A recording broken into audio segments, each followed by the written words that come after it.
Welcome to the Psych Central Show, where each episode presents an in-depth look at issues from the fields of psychology and mental health. With your host, Gabe Howard, and featuring Vincent M. Wales.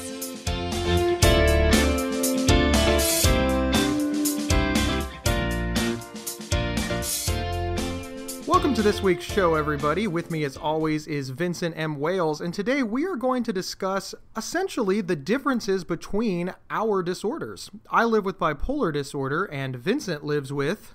Well, what do you want to call it? We could call it dysthymia. We could call it persistent depressive disorder. It's gone by a number of names over the years. Well, a couple of things first. First, what are they calling it this week? I think this week it is persistent depressive disorder. Okay, and what is persistent depressive disorder? Basically, it is a continuous, long-term form of depression. It's not, generally speaking, it's not as acute as what we think of as severe depression. In other words, I don't spend days upon days just lying in my bed staring at the ceiling. On the other hand, there is a regular feeling of crappiness, and I'm not talking, and I am talking about years at a time. It can just go on and on and on. Okay, and for those that don't know, I live with bipolar disorder, and bipolar disorder is depression, suicidal depression, all the way to mania. Mania is best described as sort of this consequence-free, godlike environment, and then everything in between moving back and forth. So is it fair to say, Vin, that you and I share depression? We both understand what depression is, even though we have different diagnoses. Oh, yeah, I would say that's very true. Okay, so one of the things that we talk about a lot in the mental health community is sort of, ranking illnesses, and not to rank them to be competitive. I want to make that very clear, but which is worse? In physical illnesses, we understand that having cancer is worse than having the sniffles. So in mental health, we discuss that, having bipolar disorder is worse than having, depressive disorder. How do you feel about that? Yeah, it's like asking which is your favorite kid, I suppose. I don't know how to feel about it. I understand that there is a certain utility to that, but at the same time, I don't know that everybody can even agree on the criteria by which you're making such a ranking. For example, as we just said, we both understand what depression is because we both have experienced it, but we've experienced it quite differently. Yours, at its worst, I'm sure, is probably worse than mine at my worst. I can't say for sure. I don't know. On the other hand, from my perspective, one might say, well, at least you get a relief from that. You go in the other direction. Of course, that's got its own pitfalls, but from the point of view of a chronically depressed person, boy, it sure must be nice not to feel this day after day after day. It's sort of interesting, the romanticized myth of mania. I'm glad that you touched on that. I believe that mania causes a lot more problems than people want to admit. And here's why I believe that. So I'm manic. I'm king of the world. I stay up for 4 days. I have a lot of friends, and I'm very powerful, and I spend all my money. Again, I'm gonna really drive home the consequence-free, godlike environment. This has to end after a few days, and I wake up, all alone in a whole bunch of debt. Nobody can be found, and of course that makes me sad. And that sort of starts to trigger the depression. And the first thing that I say is, wow, bipolar depression is tough. And I completely give the mania a pass for driving the depression. Yep, I can see that.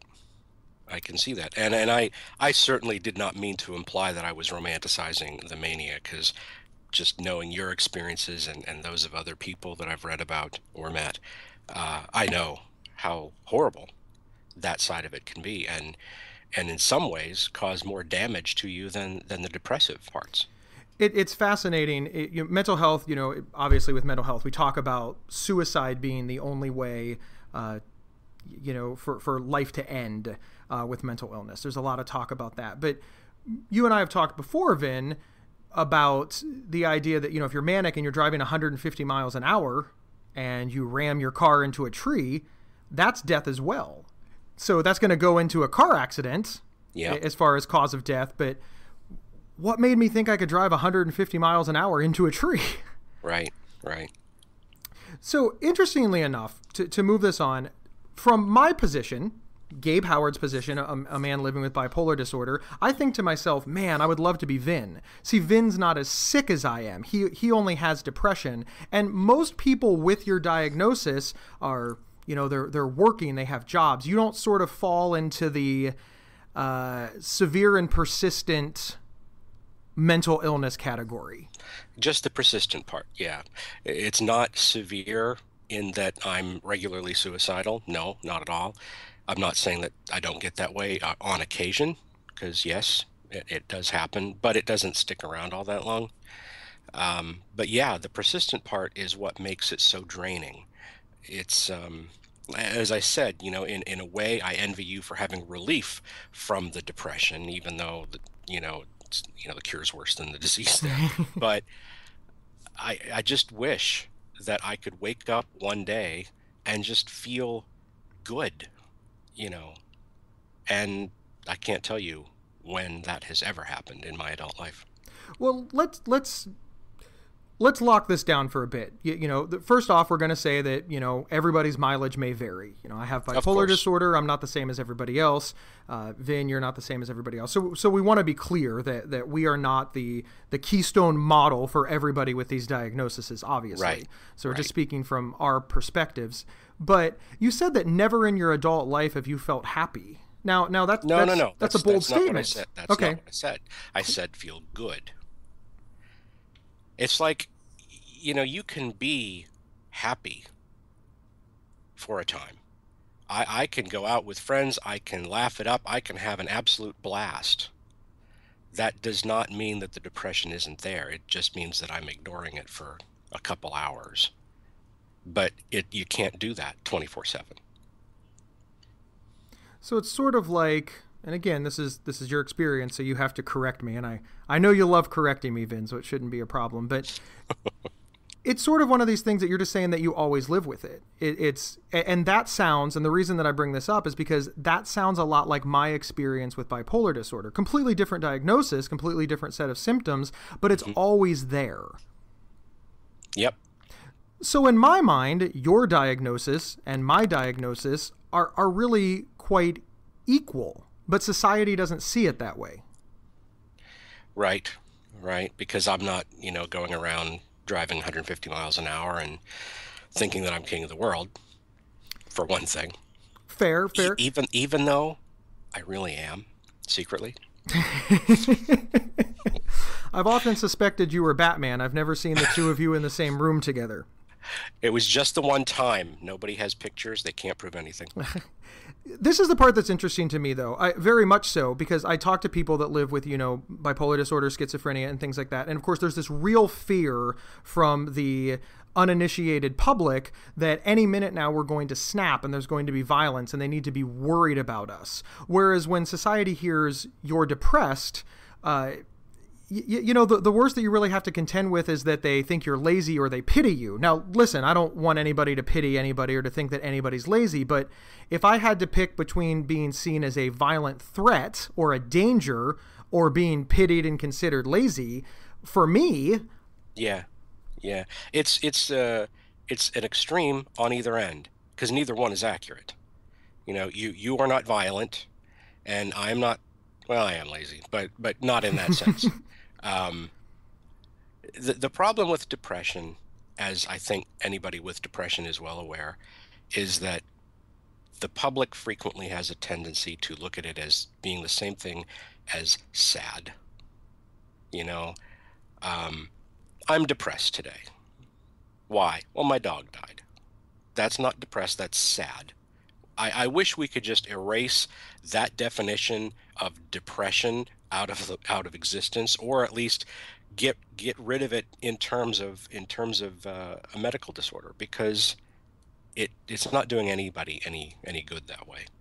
Well, it just and causes more confusion. And I'm going to lob this back at you, but it's certainly possible that your dog dying, is the example that you used, could trigger depression. So maybe that person is depressed. It could, yes. But the problem is that's not the right word to use. When your dog dies, are you sad? Of course. Are you in mourning? Almost certainly. But when you throw the word depressed in there, it's just, it's just creating problems for those with the disease. Well, and of course, I think what you're really cutting at is that if everybody uses the word depressed, then the person that is in mourning over their dog dying and the person that's suicidal because their dog died are both looked at exactly the same, which means that this person that's, now in danger of dying by suicide is not going to get help because, after all, everybody's dog dies. Yep. So this is a real concern because society is already, let's face it, society is very ignorant when it comes to mental illness. One of the things that I like to touch on all the time, I mean, aside from our own premise of this show, the Suffering Olympics, who's got it worse, Gabe or Vin, but we also have the idea that we just call it mental illness. Could you imagine if we swap the word mental illness with physical illness? So, for example, if I had a cold, I would say I have physical illness, and if you had cancer, you would say you had physical illness, and we would both be looked at the same. Yeah. So people would overreact to my cold and or underreact to your cancer. Mm-hmm. Who's served? Exactly. That's it. I love it when I stump you. Yeah, so what do we do about it? So this is a good question. First off, the thing that we do about it, and I love it when people ask that question. Thanks for setting me up, Vin. The first thing that we do is talk about it. The number of people that I talk to about mental health issues in a given day, mental illness, etc., that just look at me with this complete blank look on their face, and I think, wow, you live in society. You own a nice house. You have a good job. You're educated. And I'm literally explaining the difference between sadness and depression, which to the initiated is... That's really easy. That's 2 + 2 = 4. And the average person is wandering around thinking that a basic understanding of mental health is calculus. So how do we get to more people? And don't say this podcast, because that's obvious. Well, darn it, I was going to say that. Yeah, well, that's a good question. How do we do it? Raising awareness always sounds like a great idea, but when it comes down to the specifics on how to raise awareness, it's not as easy as it sounds. I also like to be the fly in the ointment whenever I hear about raising awareness campaigns, because I think that people are aware of mental illness. I think they just have the incorrect information. I don't think that they're unaware of it. We're all aware of mental illness. Do you think there's anybody that's unaware? Well, there are some who are in denial. But that's not the same as unaware. They just don't think it applies to them. No, I'm talking about the people who don't think it's real. That's very fair. There's religions that don't believe that it's real. Yep. And of course, as you were saying, there is that difference between things. It's like, well, this is worse than that. Is bipolar worse than depression? And I think it's kind of an automatic thing that we do in our heads, whether we want to or not. I think it's just automatic. And so when people are looking at somebody like me, for example, with dysthymia, it's like, well, that's not so bad. Why didn't you come to work today? Well, I needed a mental health day. Let's leave it at that. Well, see, there's an interesting concept as well. I firmly believe that 100% of people need a mental health day at least once in their life. Oh, I do too. Well, more than once. I think, heck, I need one at least once a month, Well, and that's fair, but you and I have legitimate mental health concerns. I need more than one a month as well. But what I would want to put out in the universe is no matter who you are, how strong you are, how emotionally balanced, how tough, or whatever word you want to throw in here to describe, being even-tempered. I think that at some point, life becomes overwhelming and your brain has this natural tendency to say, hey, look, I need a dark couch and some ice cream. Yep. And that's effectively what a mental health concern is. Yeah. Just for some of us, like you and I, that just happens more often. So what would you say if you were asked what is the worst long-term effect of your disease, what would you say it is? There's a very philosophical debate that you and I could have, because the worst long-term effect of my illness is how society treats me. But I believe that can be changed, and that's not exactly something that, the medical establishment isn't going to diagnose me with been discriminated against for having a diagnosis that society doesn't understand. So, but I always feel the need to say that because that makes me feel alone and isolated. And feeling alone and isolated and like I don't belong and that there's no reason for me to continue is the worst feeling that bipolar disorder has ever caused me, which of course is the severe depression, is the suicidal thoughts, is the empty, alone, the pain. Sometimes it's hard to move forward when you're just encased in who knows what. Yeah. And this reminds me of something else I wanted to ask. Depression is known to frequently go hand in hand with another disorder that you experience to a much greater degree than I do, but it's not absent in me either, and that's anxiety. Yep. And I've noticed that the older I get, the more prevalent that is. It's becoming far more frequent for me, and it's causing me to avoid get-togethers with friends. It used to be that I would jump at the chance to go out with a bunch of my friends, but the older I get, the less inclined I am because I feel uncomfortable and I dread it.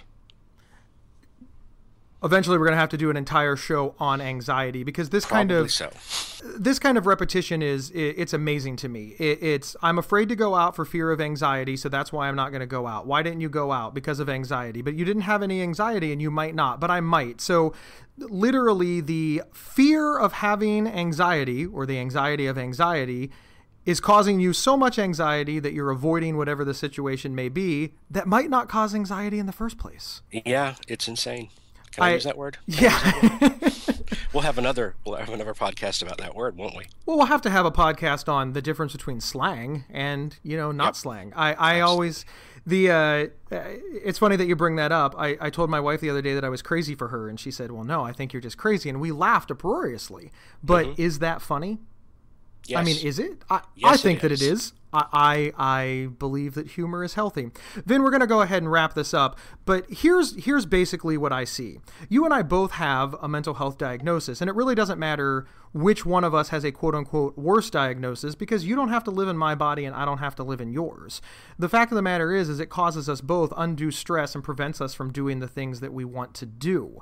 So, sort of ranking it, like you said, might have utility as far as treatment or diagnosis or symptom tracking, but really we're stigmatizing each other when I decide that I'm sicker than you and therefore I get a cupcake.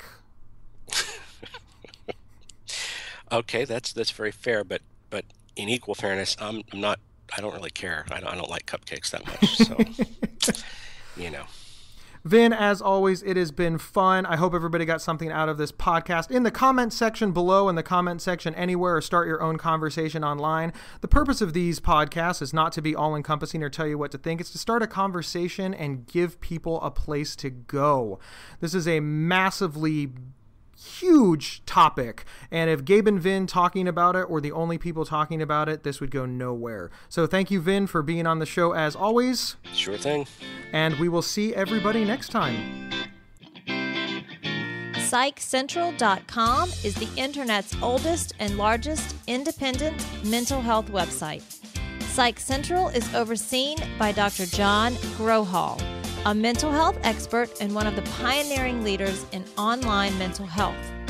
Our host, Gabe Howard, is a professional speaker, award-winning writer, and mental health advocate. You can find more information on Gabe and his work at gabehoward.com. Vincent M. Wales is an award-winning speculative fiction novelist and suicide prevention crisis counselor. You can find more information on Vincent at vincentmwales.com. If you have feedback about the show, please email talkback@psychcentral.com.